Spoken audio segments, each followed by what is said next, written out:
Assalamualaikum warahmatullahi wabarakatuh. Berjumpa lagi di channel Ngaji Ringan. Nah teman-teman, kita sekarang berada di materi ke-26, yaitu rukun salat. Rukun salat yang disebut juga dengan faraidus salat adalah amal-amal perbuatan yang wajib dilakukan di saat salat. Jika salah satunya ditinggalkan, maka batal salatnya. Niat, yaitu niat berniat melaksanakan sholat yang dimaksud. Niat adanya di hati. Terjadi perbedaan pendapat di kalangan para ulama tentang hukum melafalkan niat.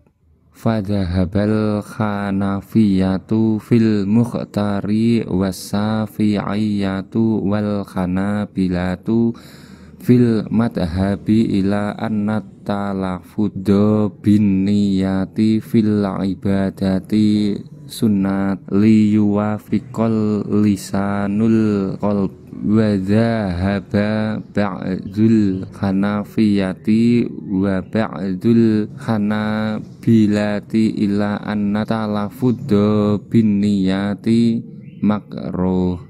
Waqalal malikiyatu bijawarit talafu di bin niyati fil ibadah wal aula tarkuh illal muwaswasu fayastakhabullahu talafu du liyat haba'an halabas. Artinya pendapat kalangan Hanafiyah atau pengikut Imam Abu Hanafi berdasarkan pendapat yang dipilih dan Syafi'iyah, pengikut Imam Syafi'i, serta Hanabiyah, Hambaliyah, pengikut Imam Ahmad bin Hambal. Menurut pendapat mazhab bahwasanya melafalkan niat dalam peribadatan adalah sunnah. Agar lisan dapat membimbing hati, sebagian Hanafiyah dan sebagian Hanabilah menyatakan bahwa melafalkan niat adalah makruh. Kalangan Malikiyah atau pengikut Imam Malik mengatakan bolehnya melafalkan niat dalam peribadatan. Namun yang lebih utama adalah meninggalkannya. Kecuali bagi orang yang was-was, maka baginya dianjurkan untuk melafazkannya untuk menghilangkan kekacauan dalam pikirannya. Al-Mausu'ah Al-Fiqhiyah Al-Kuwaitiyah. Yang kedua, takbiratul ihram, yaitu takbir tanda masuk amaliyah sholat. Lafaznya Allahu Akbar, seperti yang disabdakan oleh Rasulullah SAW, miftahus sholati duhuru wa tahrimuhal muhat takbiru wa tahliluhat taslimu. Artinya, kunci pembuka sholat adalah bersuci. Memulainya adalah dengan takbir dan selesainya dengan bersalaman. Hadis riwayat Al-Khamsah. Yang ketiga, berdiri. Bagi orang yang mampu berdiri dalam sholat fardu, Nabi SAW bersabda, "Sholli qa'ima, fa'il lam tastati' faqa'ida, fa'il lam tastati' fa'ala janbi." Artinya, sholatlah dengan berdiri. Jika tidak mampu, maka dengan duduk. Jika tidak mampu, maka dengan berbaring. Hadis riwayat Al-Bukhari.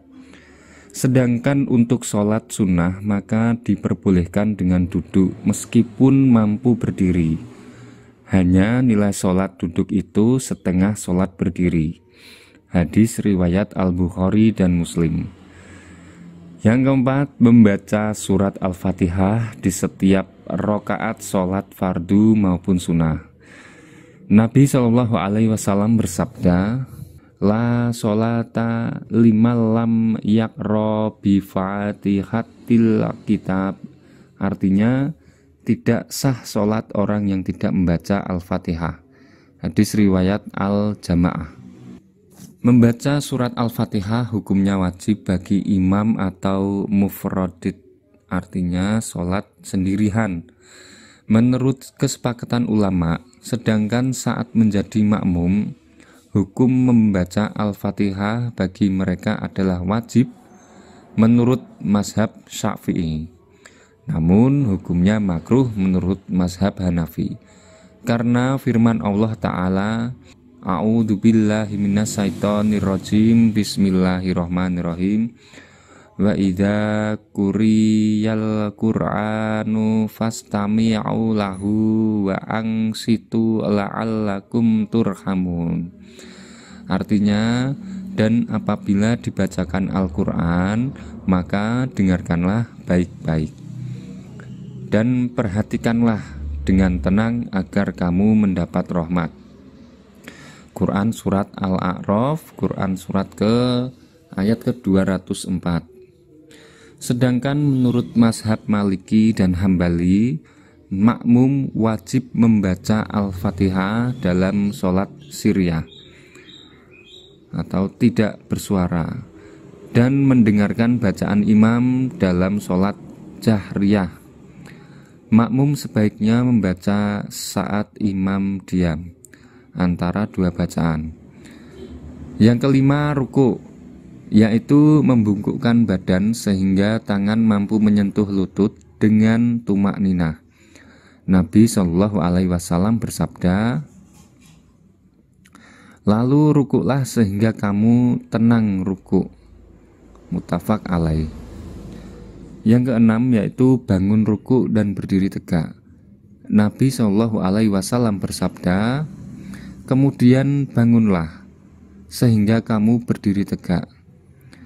Muttafaq alaih. Yang kedua, 2 kali sujud setiap rakaatnya dengan tumak ninah. Nabi Shallallahu Alaihi Wasallam bersabda, lalu sujudlah sehingga benar-benar sujud dengan tumak ninah. Muttafaq alaih. Kesempurnaan sujud adalah dengan 7 anggota badan, yaitu wajah, 2 telapak tangan, 2 lutut, dan 2 ujung kaki. Umirtu an asjudu ala sab'ati a'du min alal janhati wa asaro biyadihi ala anfih wal yadaini warrukbataini wa atrafil qadamain. Artinya, aku diperintahkan bersujud dengan 7 bagian anggota badan. 1. Dahi, termasuk juga hidung. Beliau mengisyaratkan dengan tangannya. 2, 3 telapak tangan kanan, kiri. 4, 5 lutut kanan dan kiri. Dan 6, 7 ujung kaki kanan dan kiri. Hadis riwayat Abu Daud dan Tirmizi. 8. Duduk akhir dan membaca tasyahud. Artinya dengan lafal at-tahiyatu lillahi wassolawatu wat-thayyibah. Assalamu alaika ayyuhan nabiyyu wa rahmatullahi wa barakatuh. Assalamu alaina wa ala ibadillahi sholihin. Ashadu an la ilaha illallah wa ashadu anna muhammadan abduhu wa rasuluh. Artinya, segala ucapan penghormatan hanyalah milik Allah. Begitu juga segala sholat dan amal soleh. Semoga kesejahteraan tercurah kepadamu, wahai Nabi. Begitu juga rahmat Allah dengan segenap karunia-Nya. Semoga kesejahteraan terlimpahkan kepada kami dan hamba-hamba Allah yang soleh. Aku bersaksi bahwa tiada sesembahan yang berhak disembah dengan benar selain Allah, dan aku bersaksi bahwa Muhammad adalah hamba dan Rasul-Nya. Hadis riwayat Bukhari dan Muslim. Bersolawat kepada Nabi Muhammad SAW setelah tasyahud. Menurut mazhab Syafi'i minimal berbunyi Allahumma sholli ala Muhammad. Dan yang sempurna adalah Allahumma sholli ala Muhammad wa ala Muhammad kama sholaita ala Ibrahim wa ala Ibrahim wa barik ala Muhammad wa ala Muhammad kama barakta ala Ibrahim wa ala Ibrahim fil alamina innaka hamidum majid. Artinya namun hukumnya sunnah menurut mazhab Hanafi dan tidak termasuk dalam rukun sholat. Yang kesembilan yaitu salam.